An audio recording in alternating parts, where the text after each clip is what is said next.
Hi, I'm Caitlin Camarda, and I'm going to talk with you about adding musicality to your dancing.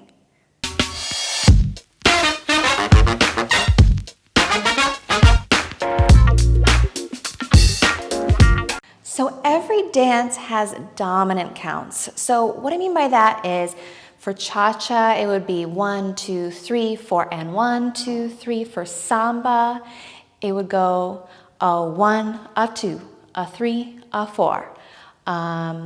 For swing, it would be 1, 2, 3, a 4, 5, a 6, 7, a 8. So typically when we first learn about counts, it's counts for our steps. We're giving our feet timing. Now, once you get that down, we move into more sophisticated phases of movement. So the next phase I like to call hinges. Maybe there's a more technical term out there. I haven't heard one yet, so I had to kind of invent my own. If you have an idea, you can definitely shoot me a comment. But for now, we'll just call them hinges. So what hinges do help with the continuity between each step that you do. So for an example, if I take cha-cha and I have my 1, 2, 3, 4, and 1, the count that we would add is and. So we would go and 1, and 2, and 3, and 4, and 1, and 2, and 3, and 4, and 1.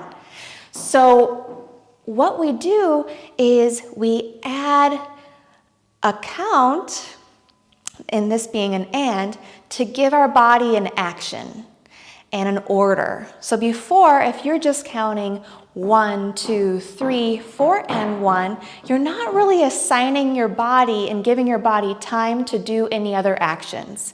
So professionals add in things like ands or e-us, we'll talk about that in a second, to give your body more actions and more sophistication and, like I said, continuity between each of the steps. Now, that's the next layer up.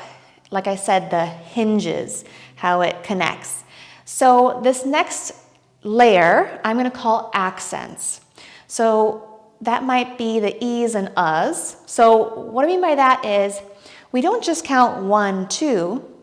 We actually have in between each counts, like it's kind of like if you want to zoom in to a photo and get closer, you start to kind of see things more chopped up, so to speak, and then you can zoom back out. So the zoom back out would be like the 1, 2. You zoom in, it'd be 1, e, and 2. So there's more actions happening. That's why if you hear something like a cha-cha, where it goes 4 and 1, okay, the and is in the middle, 4 and 1, while something like samba, 1, 2, 3. So it kind of delays 1 and 2. So there's delay there to emphasize and elongate the step. So we don't have to get into that right now because we're talking more about the different layers that there are.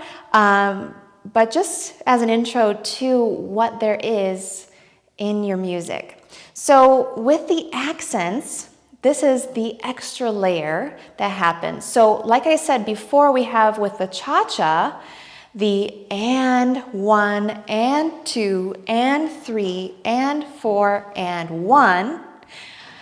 I can add an e or an in there. So I'm going to add in an for my practice. So I'm going to go and then for the I'm going to initiate a direction. So I'm not going to step yet. So before I would just go and 1. But this time I'm going to go and So I'm going to start to incline my body in a direction to kind of indicate to my partner which direction I'm going. So I'm going to go and 1 and now I'm going to go back and 2 and 3 and 4 and 1 and. So you kind of can see how we can add in the layers of counts so we can add a sophistication to our movement. So what I want you to do is try this with the dances that you already are doing. I'm sure you already know the dominant count, but see where you can add in the hinge counts as well as the accents. You know, what needs to take place as you move from step to step? Our body takes in all these different actions, which come first. So it's a fun exercise to do. Make sure that you're subscribed so you know when I have new videos, and leave a comment too if you have any questions. I'll see you soon. Ciao.